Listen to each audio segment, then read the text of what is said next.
Welcome to OTR Debate, the podcast where three lawyers debate the nerdiest questions while bringing it back to the law. Tonight, we're debating Captain America. On one side, we have my friend that has been observed on many occasions turning very red and as angry as Harrison Ford's Red Hulk. We've got Mucci.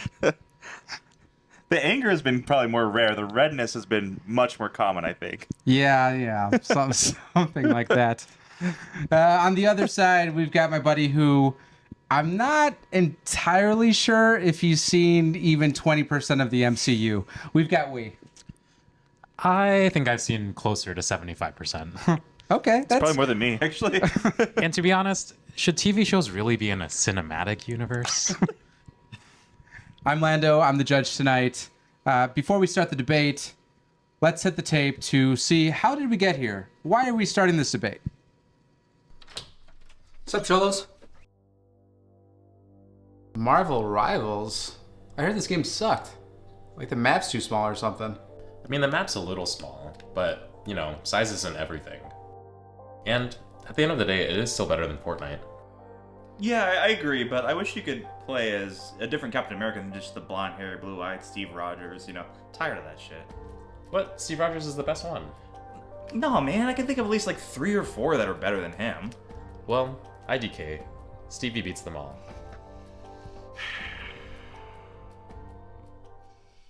As always, the format for our debates is opening statements, followed by questions by me, the judge.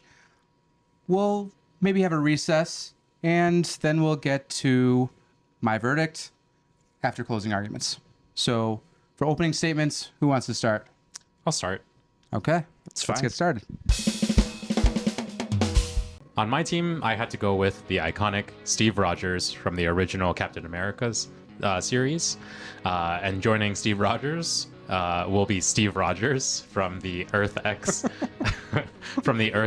limited series. And finally, closing out my team will be Kiyoshi Morales, also known as Commander A, from the limited series called Captain America Corps. And I think that these three, Steve Rogers, and Kiyoshi Morales, will be the best team together to defeat the other 3 Captain Americas that my opposing counsel has. Redemption, injustice, and dissociative identity disorder. My 3 Captain Americas tackle these issues and from very diverse backgrounds. First, we have Bucky, whose friend Steve's belief in him allowed him to become Captain America, carry on the mantle, and redeem his wicked deeds as the Winter Soldier. And then there's Isaiah Bradley, whom the US government experimented on, along with other black men, and then tried to cover it up. And then flashing all the way forward to 2099, there's Roberta Mendez, a Captain America who dissociates and has no memory of being Captain America when she is Roberta. I think my Captain America selections draw from diverse backgrounds, and one of them isn't even alive yet as of this record, and each have their own unique spin on the character and their own distinct identities to overcome. Okay, I appreciate you guys' openings, and for the listeners and viewers out there, if you can relate to these nerds, hit subscribe. And I'm sorry. On to the first question. So, describe your team's, the characters' backgrounds, differences from maybe, I guess you have Steve Rogers, but that's who people are used to. Describe their differences in background for my first question, okay? Who wants to start? Do you want to go first since you've got Steve? Sure. 2 Steves? Yeah. So, I think, as Orlando said, I got the original Steve Rogers, who most people are familiar with if you've only watched the MCU and you haven't read any comics, like myself.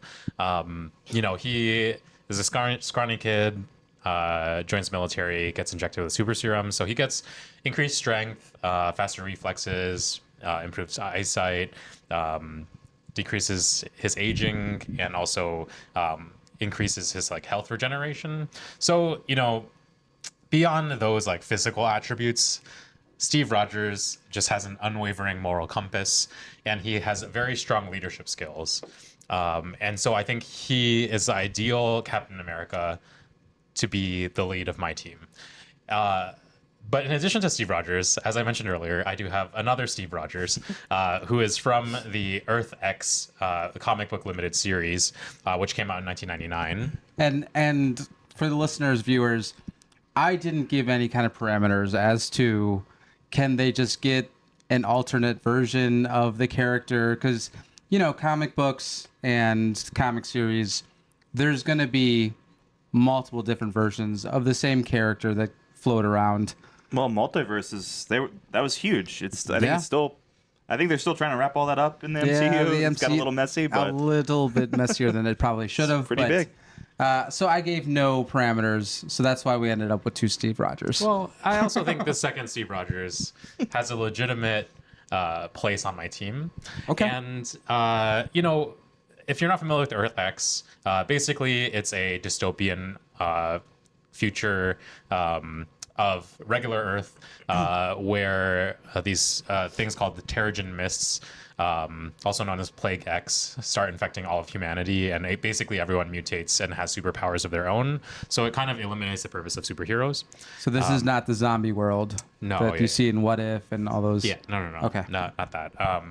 But basically, this Captain America, Steve Rogers, a lot of his early life is basically the same as the Steve Rogers that we know, that most of us are familiar.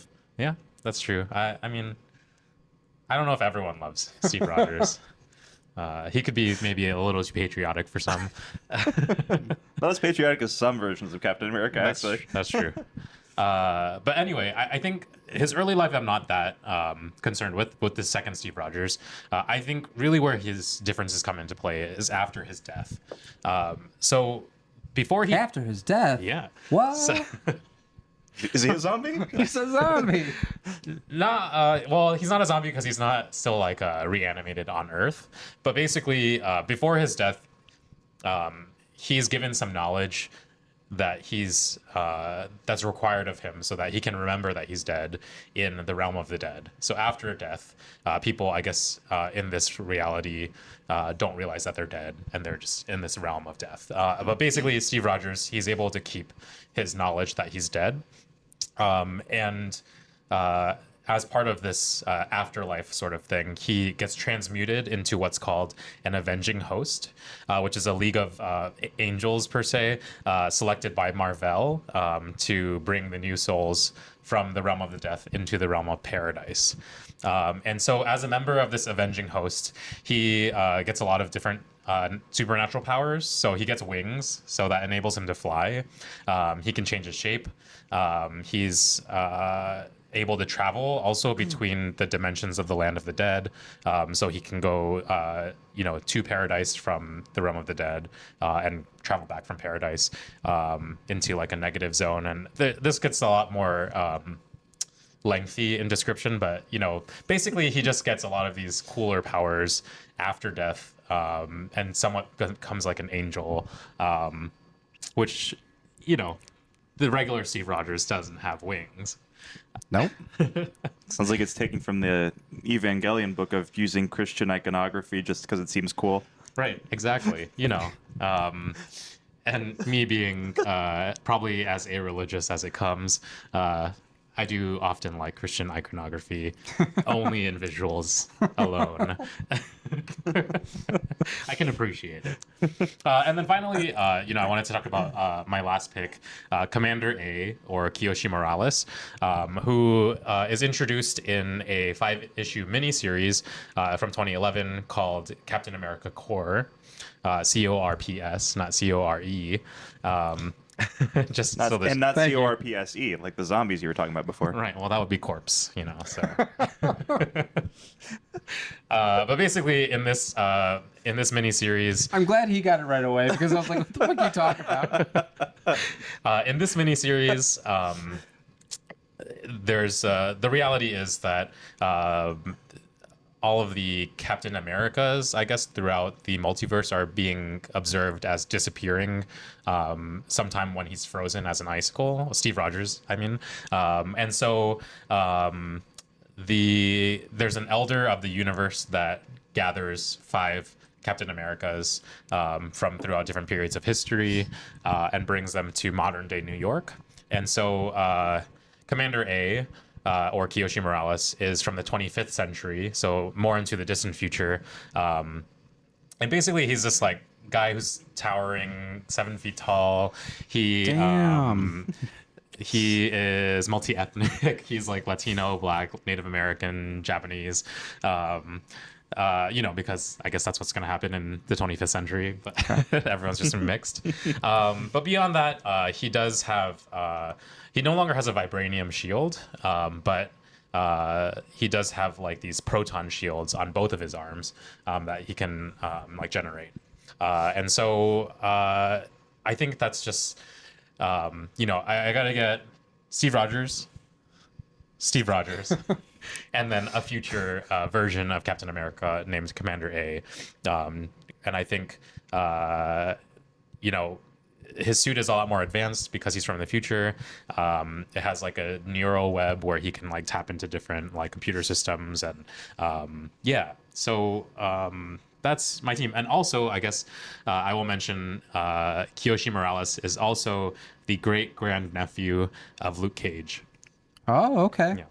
All right. That's a good tie-in right there. Mucci, I think you also have someone from the future. Yes, but I won't start with her. I'll end with her. Okay. I'll start with Isaiah Bradley. So the past. Yeah, the past. Yeah. He, from my picks, has just the saddest backstory. I think the most tragic backstory, and he will appear in Brave New World to play a major role in that. One of his Steve Rogers like died right away apparently. Oh, well, yeah, this is pretty tragic. But his tragic story is that he was, as I alluded to in my opening, experimented on with a super soldier serum, and the government was testing it after Captain America's initial seeming death, and trying to create a new one.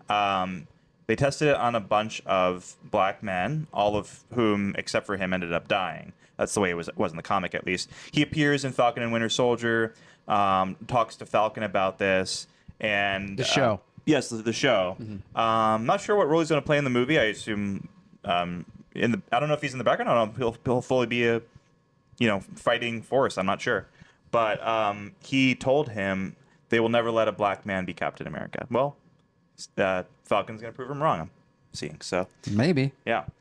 Now next, Bucky Barnes, and now he takes a kind of different path in the comics as he does in the MCU, because the comics took a different path to the Civil War, or at least the MCU, I should say, adapted the Civil War a little bit differently. Because it was very different. Well, one of the major ways it was different is right after the Civil War, in the aftermath of it, Steve Rogers is killed. And because it was in the aftermath of that, because it was dealing with the major disagreement between Captain America, Steve Rogers, and Iron Man, Bucky initially wants to kill Iron Man. So he is on this kind of vengeful quest. He's trying to steal the shield because it's kind of being protected. It's like placed in a museum, all this stuff. No one's gonna be Captain America. But of course that doesn't last. Eventually they find or I should say, Iron Man finds a letter from Steve that says, "Take care of Bucky," and basically implying that he should be the one to carry on his legacy. So Bucky does agree to do that. He is not, a super soldier, but he is like incredibly athletic, and he's like an assassin, basically. So he still carries his guns with him, unlike Captain America never would carry guns, because he... Which is weird. It's always been weird to me. Captain America doesn't carry a gun. Okay. Well, this one does. So he says it in the comics. He says it's because, well, I mean, I've always used these. These are like kind of this is my way of combat. And, it's my shtick. Yeah, it's my shtick, my thing. Just like guns. And but he's like, now I have a red, white, and blue target on my back, so even more reason to be carrying these. And he kind of comments as well that Steve was always better at rushing in and taking on like hordes of villains, while Bucky is better at covert and tactical operations. So he kind of has like a different strategy, and he sort of adapts his behavior as well. But he kind of has like a different approach to combat as Captain America. And also he wears a uniform that's laced with adamantium, which of course is what Wolverine's claws are made out of. So he's protected in that way. But Steve Rogers is later revealed not to be dead, of course. There's always a retcon of everything. So for a time, the two do fight alongside each other in their respective different Captain America suits.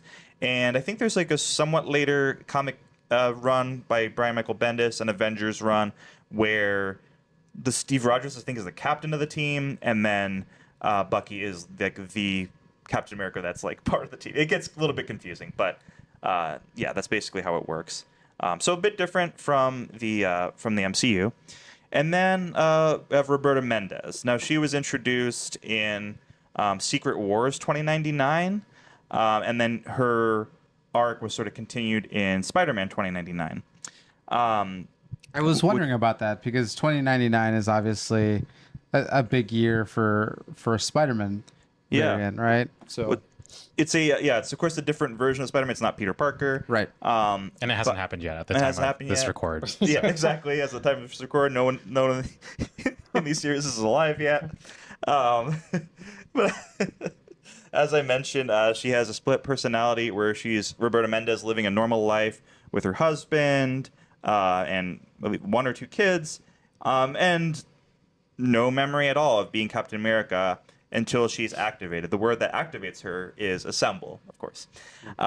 She not only mentally changes to Captain America when that happens, but It's like a safe word kind of thing, like maybe the opposite of a safe word if you're one of the baddies, you know? And then you'll be sorry. She's a baddie. In addition to changing mentally, though, she like bulks up all of a sudden when she becomes, and I think she gets taller as well.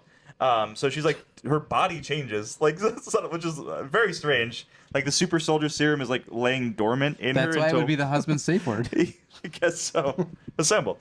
Well, you have to say disassemble. Yeah, yeah, that's actually so she, in addition to that, she has these energy shield, or this energy shield that comes out. She doesn't have two. I shouldn't say these because she doesn't have two like your guy. But she has an energy shield, and she has these energy wings that come out as well. It's remarked that she can't fly, but she can glide. And so her story, The Secret Wars 2099, is like a 5-issue run, I think, or maybe 7 or so. But then the Spider-Man 2099, whatever, it's 3rd edition of it that was written in 2015. She's in most of like the 25-issue arc of that, or a run of that, I should say. And she, along with that Spider-Man, are brought back to the present day of when that comic came out, 2015 or so. And but she's like a meek office worker at Parker Industries, and does not know the Captain America is like laying dormant in her until there are panels where there's like a ghost version of her Cap over her shoulder going like, go in this room, do this, and trying to like get her to like be reactivated. So it's pretty cool. Why didn't the ghost just say assemble? I don't know. Well, maybe she has to hear it actually, not just in her mind. Sounds like that movie with James McAvoy with split personalities. Yeah, pretty much. Split? Yeah. Yeah. All right. The first question with your 3 Captain Americas, let's take a recess at this point. And for this segment, I think it's only fitting that we do no caps in court. Except for our 6 caps, of course. Yes, except for the 6 Captain Americas that have been In this present. court. Yeah. So generally, the premise of this game is mirrored off of, in a courtroom setting, you've got to show respect to the judge, to the process, to the courtroom. To yourselves. To yourselves. So you can't wear a hat. You can't wear a cap. In OTR debate, what we're going to do is I'm going to give them 3 statements, and they got to tell me if I'm capping. Or not captain. Yeah. So we'll buzz in. You guys will buzz in with your name. Okay? or your Captain our America. actual- All three Captain America names. Steve, Kiyoshi. So yeah, with your actual name, Mm-hmm. if you want to answer whether or not I'm capping, just say true or false. You don't have to say I'm capping. Well, we'll see. All right, for the first one, Stephen Rogers, the Captain America of the Revolutionary times, refused the mantle of Captain America once the war ended. Mucci, Okay, Mucci. you capping. Okay, You're the captain now. look at me. I am Captain. He actually died in one of the last battles of the Revolutionary War. So sad, but as the Falcon apparently told Steve Rogers, he probably owned slaves. So Damn. that was the first one. Mucci get a point. Can't get more American than that. Yikes. Butch Cantwell, who debuted in 1945, was he was in the Captain America comics, created by Vince Alcia, and was a mobster who tried to sully the wholesome name of Captain America by doing all these bad things and pretending to be Captain America, wearing the whole suit, and just fucking everything up. No cap. No cap. I was wondering when it ended. Okay, sorry. false. He was not in the Marvel comic. It was DC. Sorry, I probably should have made it more clear. There was a glare on the screen. Okay. That was from the comic book run Shadow of the Monster. Oh, okay. All right, for the third, it's tied now. So 1-1. My last one. John Walker, who has been portrayed in the MCU's Falcon and Winter Soldier as of record, because he will be, as of record, not to go into 2099, but he will also be in the Thunderbolts movie that's going to be coming out sometime soon. Later you know what I'm talking about, later right? this year, as of this record. I know what you're talking about. Okay. So anyways, I was like, is the that- statement. No, the statement. Okay. John Walker, who has been portrayed in the MCU's Falcon and Winter Soldier, first debuted in 1987. That's the end of the statement. Mucci. Okay. Captain Crunch. Oh. Peanut butter Okay. Yeah. or fruit? That is correct. Okay, yeah. false. Yeah, it's false. He debuted in the comic books in 1986. So a year earlier. Just a year off. Okay. He was given the shield of Captain America the following year.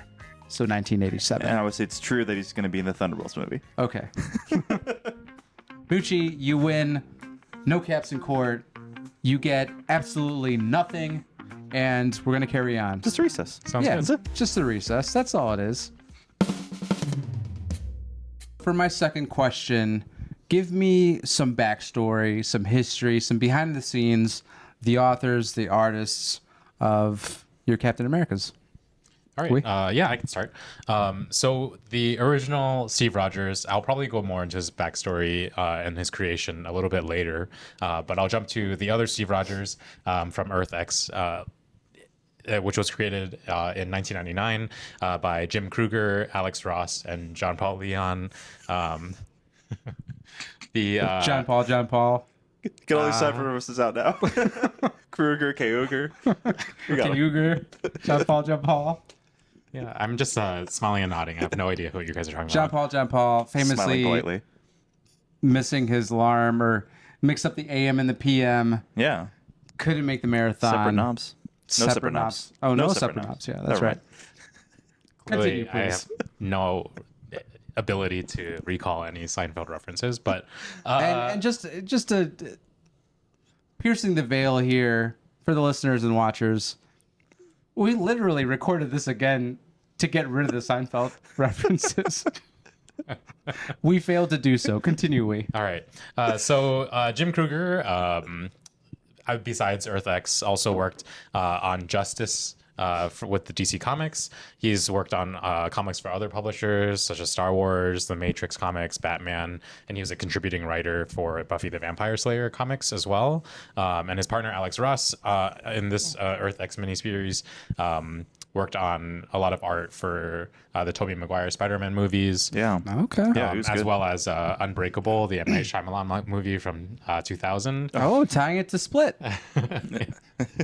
It's a twist. Yeah. And then finally, John Paul Leon did some illustrations for the RoboCop Prime Suspect miniseries for Dark Horse Comics, and he also did a lot of work with DC Comics and Warner Brothers in like Superman Returns and Batman Begins, Green Lantern, and The Dark Knight.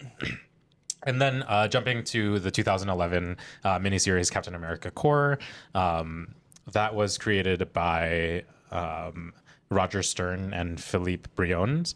And Roger Stern started his career in the 70s for Marvel. And during his time with Marvel, he worked on like Amazing Spider-Man, Doctor Strange, The Avengers, and Captain America all together. And he also worked on as an editor for X-Men, Spider-Woman, Ghost Rider, just a whole ton of work, with his very long career at Marvel. And Philip Briones, as the artist, outside of Marvel Comics, has worked on a lot of Disney works too, like Hercules, Tarzan, Emperor's New Groove. Okay. So, these artists and writers worked on some pretty like iconic characters outside of Captain America. So, I think this is just like showing that these creators are able to work on a huge breadth of characters. And I think that includes the other Steve Rogers as well as Kiyoshi Morales and really gives some depth to my team. Okay, so Mucci? Yeah, so for Isaiah Bradley, he originated in a 2003 limited series called Truth, Red, White, and Black by Robert Morales, which surprised me because I thought it would have been a long-standing, like maybe 70s or something. Yeah. This character. Marvel's been pretty good with came that, about. and I feel like that would have been something. Because, 2003 is just a random... Yeah. It's like a random time to introduce this kind of... Because the backstory, it's pretty good backstory, and it ties Yeah. in with history. So that does seem like something... I guess... As always, an interesting political landscape. Yeah. Anytime these things are written, I think. But yeah, I guess if they tied it to the same kind of... I guess if they tied it to the same kind of backstory, it might have been too soon after if they did it earlier. Yeah, that's true. Yeah. So, yes, Morales was also a journalist and a magazine editor. But when he would write Captain America, he often did tackle these political issues of the day, of history. And here he drew on, for his idea of a black Captain America, he drew on these references to the Tuskegee study, which I'll get into later. Horrible study the U.S. government did. It's real, and it's really messed up. And Morales was also inspired in part by Muhammad Ali in that in the ending where Bradley suffers brain damage was essentially a reference to Ali. And then Bucky Barnes, he was introduced, of course, way back in 1941 with Captain America by Joe Simon and Jack Kirby as his sidekick. But a lot of his lore is way more recent as well, actually even more recent than the 2003. Ed Brubaker brought Bucky back from his apparent death in World War II in a 2005 story called The Winter Soldier. But his era of being Captain America, that was around the late 2000s. And then he wrote the Death of Captain America arc. He wrote the initial issues where Bucky becomes, we're talking about angels, everything. Bucky becomes Captain America. And then Brian Michael Bendis, who famously wrote like all of the run of Ultimate Spider-Man and introduced Miles Morales. He also wrote a run of the Avengers from 2010 to 2011, where Steve Rogers was kind of the leader of the group. He was, I guess, not dead anymore, or like if he found out he wasn't dead. And Bucky was a member of the team. And then Roberta Mendez was written by this classic comic writer, Peter David. He was writing her in 2015, but long history with Marvel, especially a really long history on The Incredible Hulk, a 12-year run on it. I also wrote Spider-Man comics in addition to the Spider-Man 2099 run, including the death of Jean DeWolf, spoiler alert, And he wrote this column for years. He was very opinionated, or has historically been very opinionated about the comics industry in general. And he wrote this column, But I Digress, from like 1990 to 2002, or since 2002. So it was called "But I Digress," or you were Yeah. digressing? No, I'm not digressing. He wrote it in the Comic Buyer's Guide, and he was just used it as a way to be outspoken about a lot of issues in the comic book industry and other subjects. For example, he said, as a father of 4 daughters, he felt that like some of the comics he wrote, like Supergirl and She-Hulk, were like not very supported by by Marvel and DC, or DC and Marvel respectively. So anyway, interesting guy, and he's got a long, storied career. Okay. So as always, we have one more question, the legal question. I'm just going to get straight to it.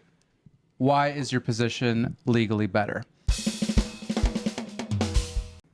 Okay, I'll start. So the reason why I think my side is legally better is because of a lawsuit that happened dealing with one of the creators of Captain America.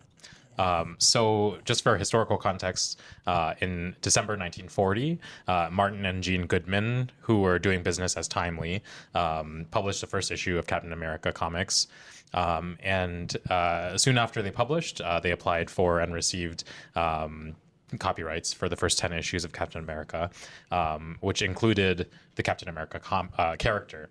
And later on, in 1966, Joe Simon, who was one of the creators, allegedly, he filed lawsuit in Supreme Court. Allegedly. But his claim was that he was the one who originated and conceived and created the whole idea of the Captain America character. And he was claiming that he independently did so, and at the time he was neither an employee for hire nor a creator of the work for hire. And in his lawsuit paperwork, he alleged that he worked on it independently, and then he shopped the idea of the character to Timely and the plot and everything like that. Ultimately, it was a very long lawsuit and appeal that ended in a settlement in 2003, which is like decades later. 2003. Yeah. Holy cow. So, while the specific terms of the settlement have never been made to the what kind of public, case management was that? I don't know the whole timeline of like when the appeals happened and, new information or Okay. new copyright laws or whatever. Wow. But essentially, in the settlement, it is known that Joe Simon assigned to Marvel any and all copyrights that he had to the Captain America character. And so basically, the reason why my side is better is because if he never did this, assigned his copyrights to Marvel of the original Captain America character, there would be no Captain America. So there you go. Oh, okay. All right. So there you go. So there you go. To quote, my Big Fat Wedding. So. Yes. Okay, Which Mucci. also came out in 2003. Did it? I don't know. It's just all working out to that year. Yes, as I mentioned, Isaiah Bradley's origin story is based on the real-life Tuskegee syphilis experiment, an incredibly unethical real experiment where the U.S. government promised free health care to 600 black men from Alabama, but they instead received no treatment for syphilis, so the government could observe the consequences of syphilis over the next 40 years, from 1932 to 1972. So the investigators enrolled 600 black sharecroppers into the study, 399 of whom had syphilis, and a control group of 201 that did not, under the guise of being promised free medical care. However, they were never informed of the syphilis diagnosis and were given placebos and other non-treatments under the guise of medical treatment. Also, they were told the study would last 6 months, but instead it was extended to 40 years.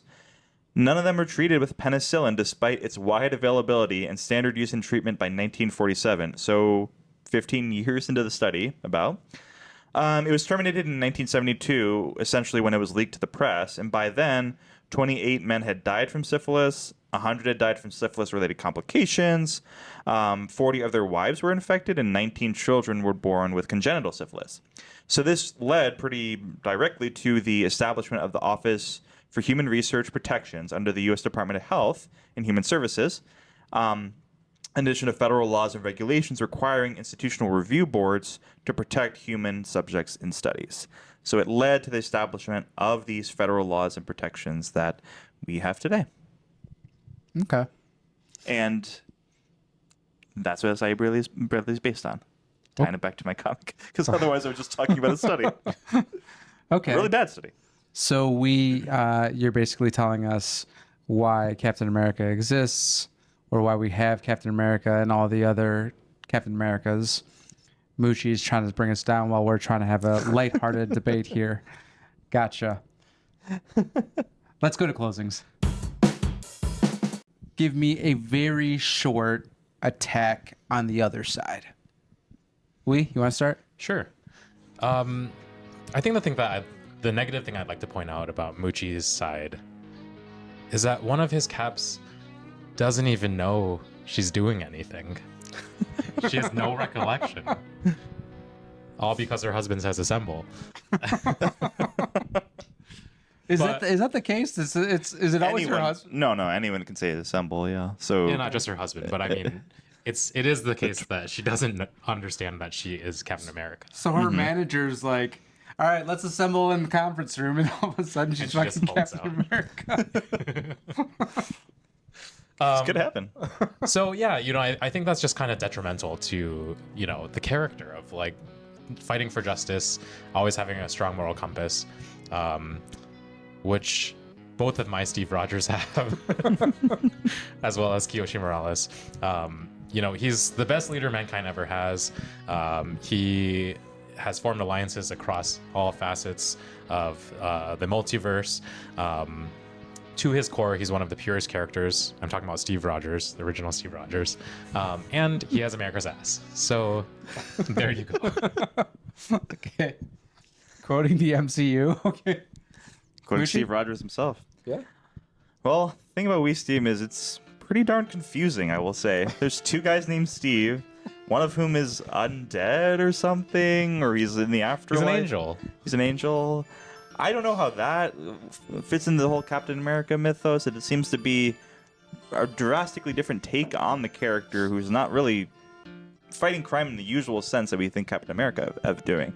Where my guys, they're fighting crime. They're with with our heroes that we know and love. And then one of them was unfortunately the subject of experiments to get another Steve Rogers. So he ain't that great.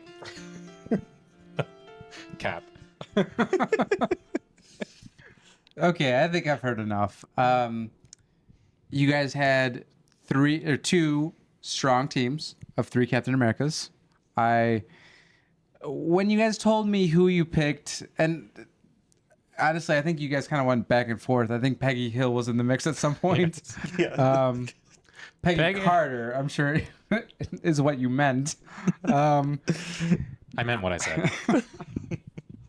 But I was a little bit, worried because I was like, okay, well, we've got 2 Steves on a team. I know everybody on Mucci's team. What am I going to hear? But I was impressed by both teams. I think I'm going to give it to though, because... Thank you.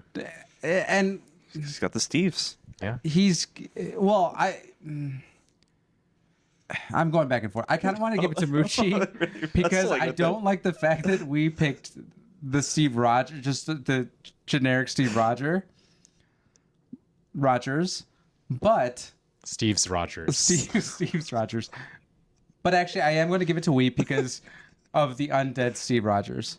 Wow. And, just a very interesting character, and that he was not one that I knew of.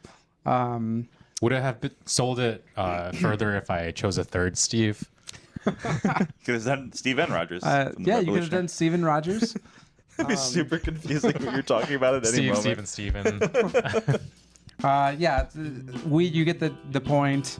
Thank you. The win tonight. Yeah, it seems like a very interesting story. I need to dive in a little bit. Well, the good Mucci, thing it's a limited series, so yeah, I don't have to read much. Yeah. Mucci, well done. This has been OTR Debate. Thanks. thank you. This, I don't even know where to go from here. We've got Captain America's all around. I don't know why no one mentions Sam Wilson. We're going to go see the movie in a little bit, probably. So